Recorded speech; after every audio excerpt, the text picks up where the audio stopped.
In the heart of Accra, where tradition dances with modernity, lived two lovers, Adjoa and Kwame. They were inseparable, their love a bond that seemed unbreakable. Adjoa, a university student with a promising future, had eyes only for Kwame, a budding entrepreneur with dreams of expanding his small business. They met during a cultural festival at the University of Ghana, where Kwame had delivered an inspiring speech on youth entrepreneurship. Adjoa was instantly drawn to his charisma and drive, and Kwame was captivated by her beauty and intelligence. Their relationship blossomed quickly, but with it came insecurities.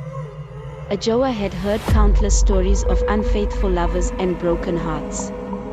The fear of losing Kwame gnawed at her, especially as his business began to gain attention, attracting the interest of many women. Kwame, too, worried about losing Adjoa to someone more established, someone who could offer her the world. One evening, as they sat by the tranquil shores of Lobodi Beach, watching the sun sink into the horizon, Adjoa brought up the idea of a blood covenant. "It's the only way to ensure we'll never be apart," she whispered, her voice trembling slightly. "Our love will be eternal, and no one can come between us." Kwame was hesitant. He had heard stories about blood covenants from his grandmother, who had warned him of the dire consequences that often followed such pacts. But the love he felt for Adjoa was overwhelming, and the thought of losing her was unbearable. So, against his better judgment, he agreed. Under the cover of darkness, they pricked their fingers with a pin Adjoa had brought, and as their blood mingled, they vowed to remain together forever. "No matter what happens, we belong to each other," Adjoa declared, her eyes shining with fervor.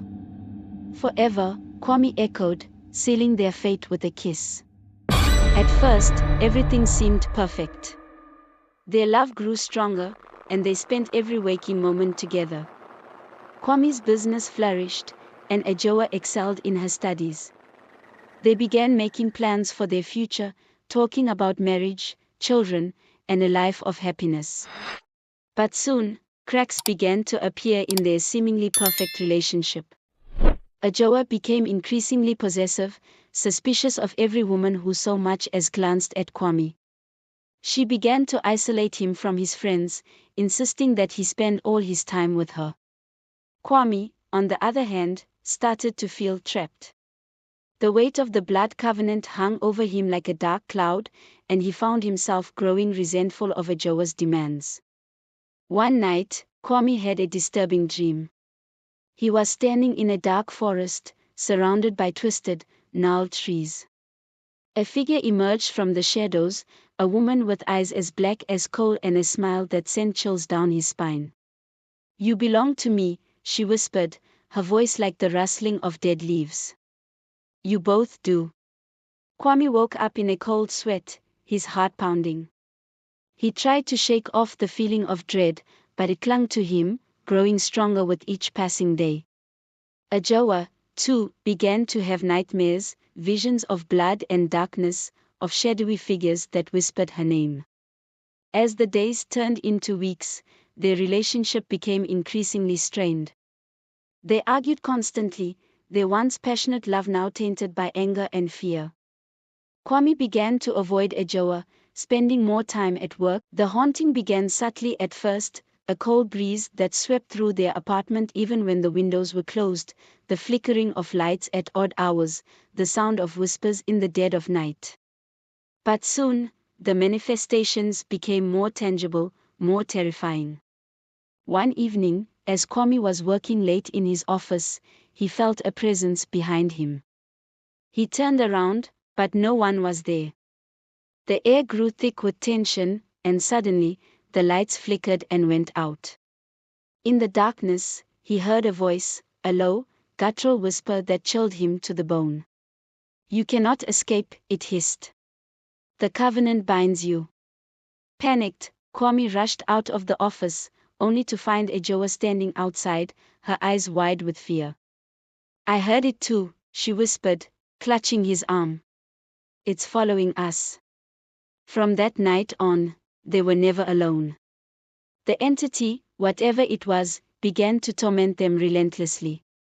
It would appear as a shadow at the edge of their vision, or as a distorted reflection in mirrors. It whispered their names in the dark, mocking their love, reminding them of the blood that bound them.